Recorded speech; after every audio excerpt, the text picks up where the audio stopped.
Hey guys, it's Mark Rodriguez. And Paige. And, hey, you're wearing the same shirt I'm wearing.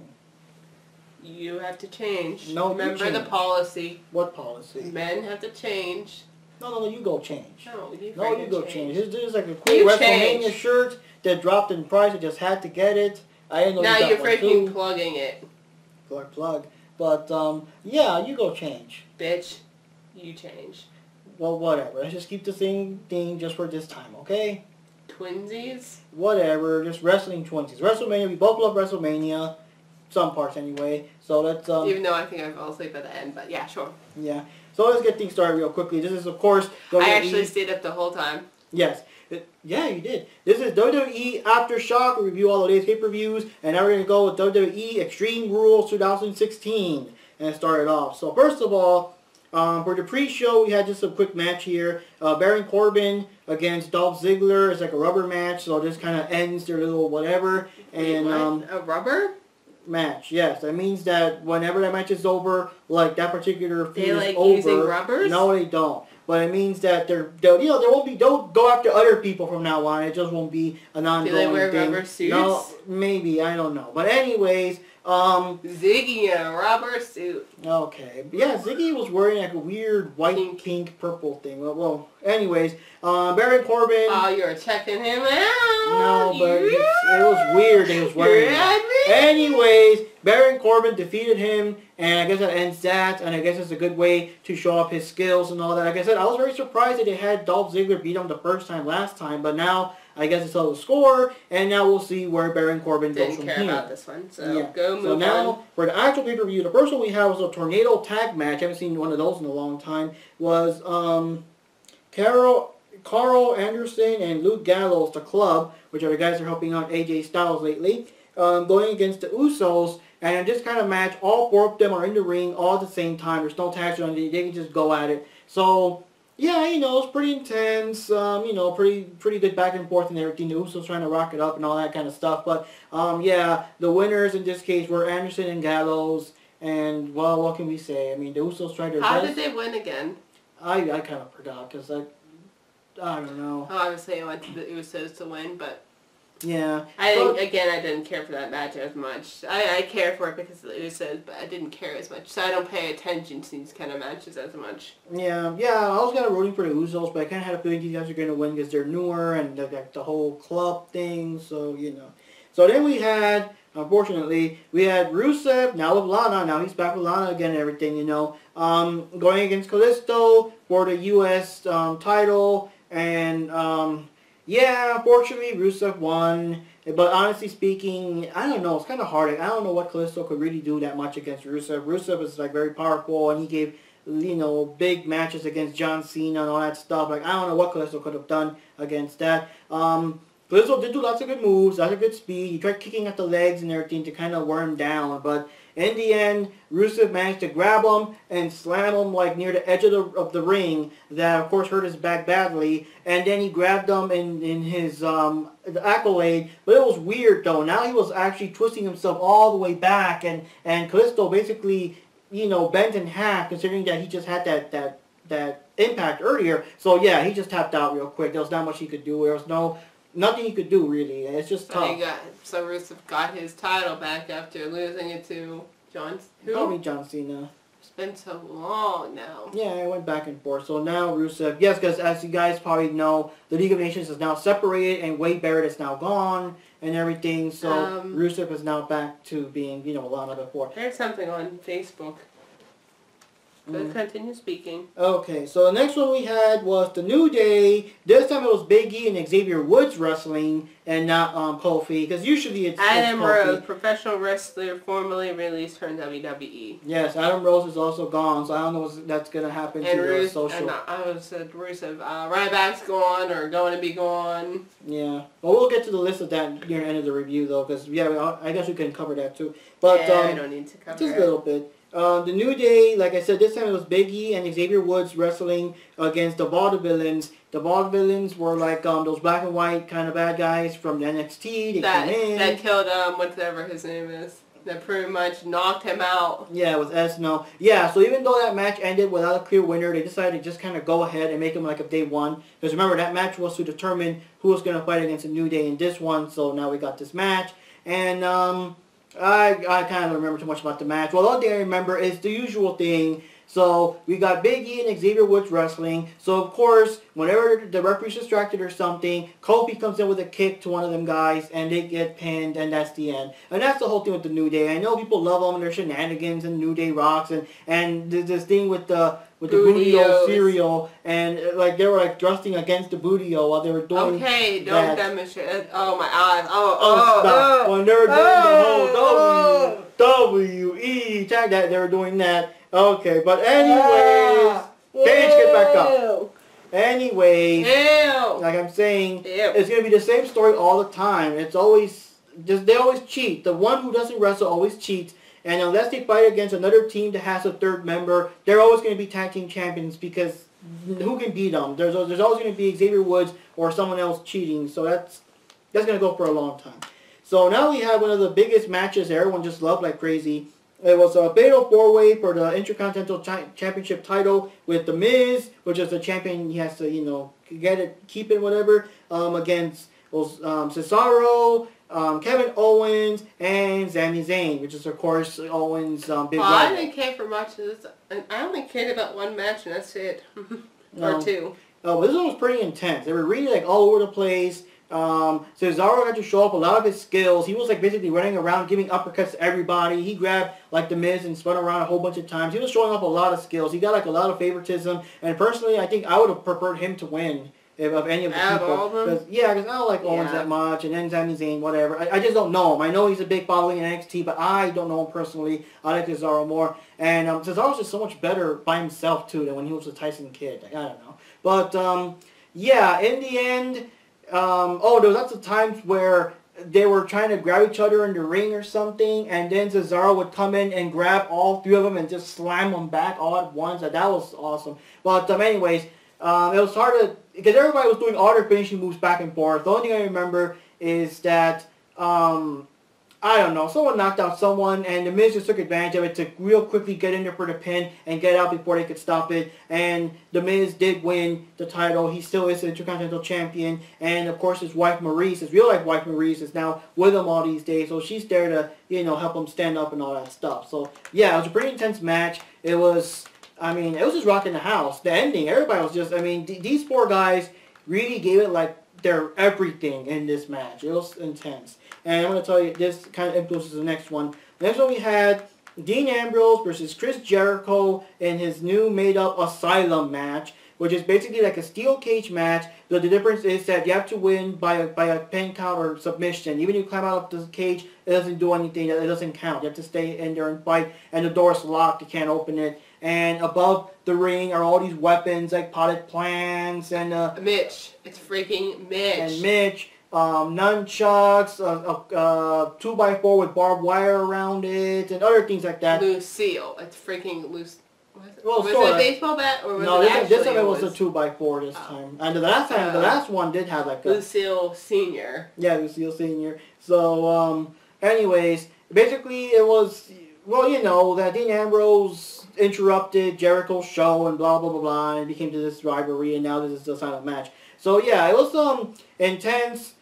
People say it was very slow at first, but people were also saying that, I guess, audience was so exhausted with the thrills of the Fatal 4-Way match that they needed this one to kind of simmer down or something, I guess. I don't know how that works. But, yeah, it was kind of long and drawn out a little bit, but there was still cool moments. There were cool weapon moments. The moment I remember was that Jericho grabbed the 2x4 and Ambrose had the nunchucks. And Jericho kept taunting, what you going to do? What you going to do with the little toothpick? So I got this. What you going to do with that? And you're thinking, But then Ambrose starts whipping all the nunchucks, doing all the Bruce Lee. So he knows actual nunchuck skills and actually used them to whip Jericho down. But, of course, the big thing about the match was the very shocking, intense ending.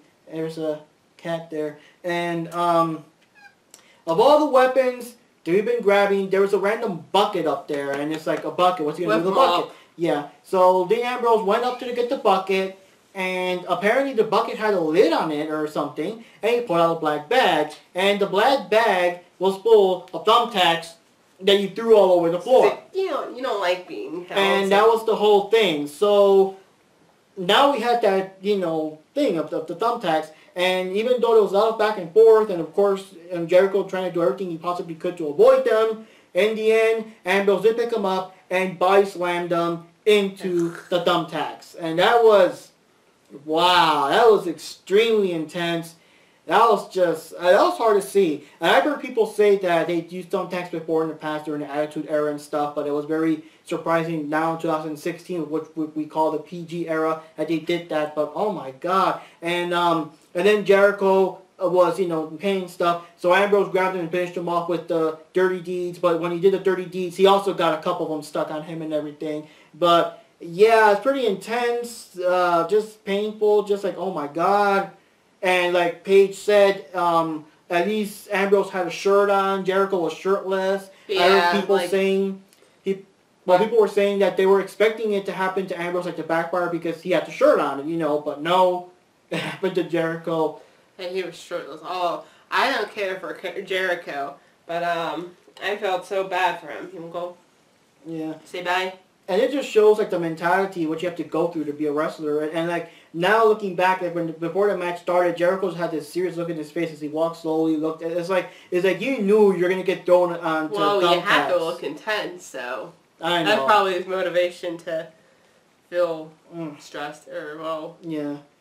Wow, but that's just okay. But yeah, Ambrose won. Ambrose walked out and all that stuff. But yeah. Anyways, then we had Charlotte versus Natalya for the title with the stipulation that Ric Flair cannot beat her. Like, even if he has so much as shows up, even like not being a ringside, if he's anywhere in the area, Charlotte will have to automatically give up her belt. So it had to be a fair fight. And it was a submission match too. So the only way to win this was to submit to the moves. So it was basically Natalya's sharpshooter against Charlotte's figure 8. And I don't know why the internet started building on us now. It's kind of annoying during this time. But yeah, it was a decent back and forth and everything. But then Ric Flair showed up. And of course that stopped everything. And Natalya was already telling the ref, hey, give me the belt. I mean, they went against the rules. But it turned out to be Dana Brooke, this new girl from NXT that appeared recently. And she's been I think she's been picking on Becky. Yeah, she's been messing with Becky lately. So, I mean, I already saw it coming. The usual thing that always happens.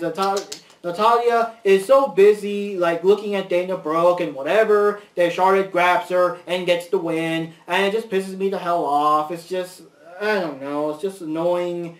I'm sick of this. Like, the whole point of this was to show off what Charlotte can actually do by herself without cheating. And she still won by cheating anyways. It's just... Well, the thing is, it's by story. She could be... The thing is, it's just...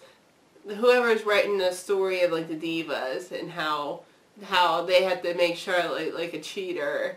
Well, Charlotte is probably she is a good wrestler, but they have to like make her look pathetic and have to always stoop so low to have her father help her cheat or no, now someone else cheat. Charlotte's probably a real good wrestler, and like it's her storyline is so stupid. Like she has to cheat, and yeah, I like her. If it wasn't for the storyline, like... Yeah.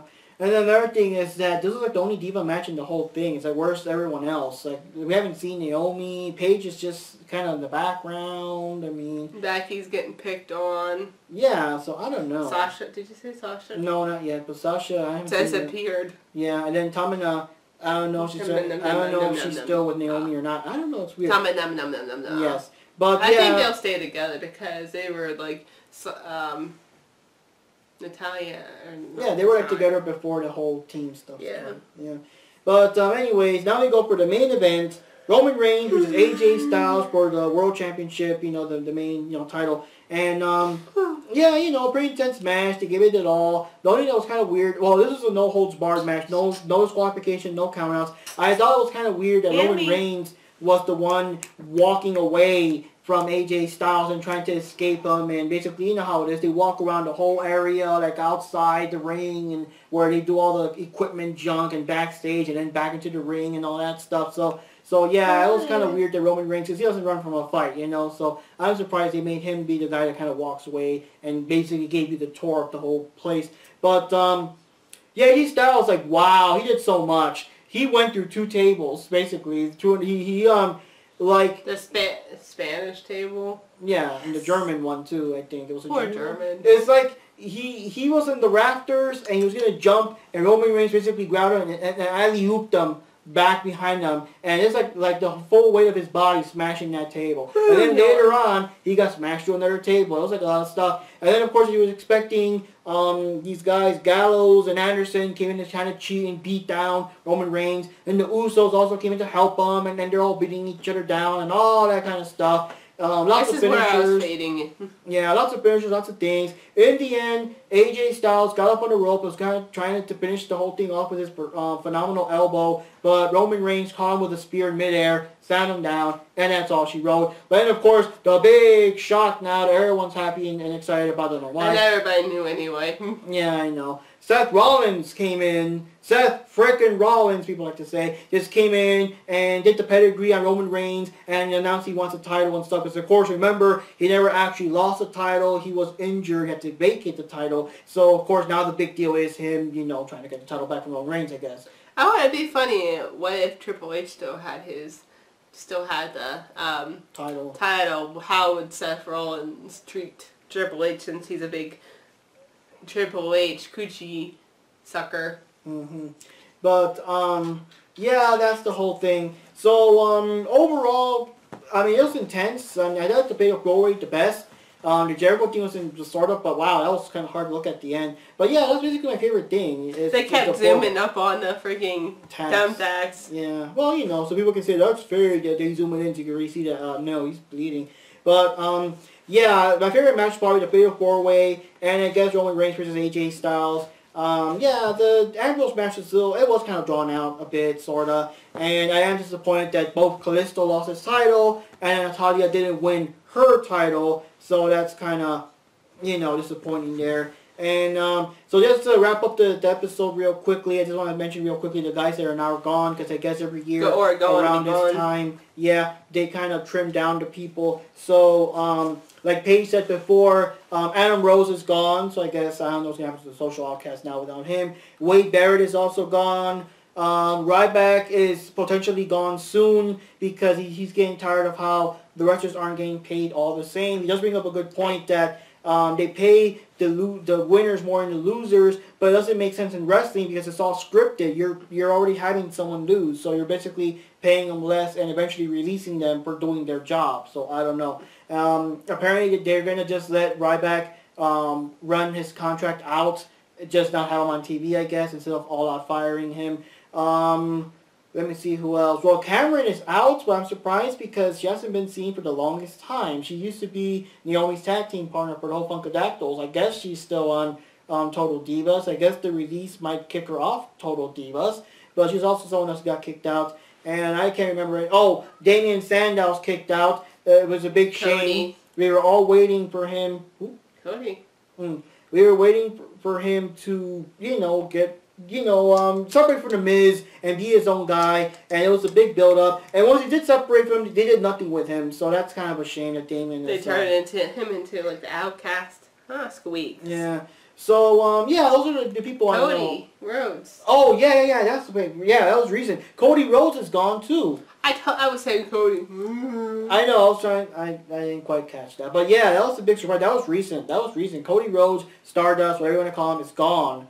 And yeah, that's a big shocker. Lots of people were expecting him to at least come back as Cody for a while, before. But I guess that's it. I guess that's his final tenure as Stardust for the longest time. Such a shame, though, because with the whole Goldust being with R-Truth now as a tag team, that could have given a good rivalry against Stardust again. Like, I don't know, they could have done something. But, yeah, that was shocking because the Cody Rhodes thing was like a few days ago after this whole elimination thing. He just came in and left too. So anyways, guys, that's our WWE Extreme Rules. What was your thoughts on it? Like, I didn't really care for it too much.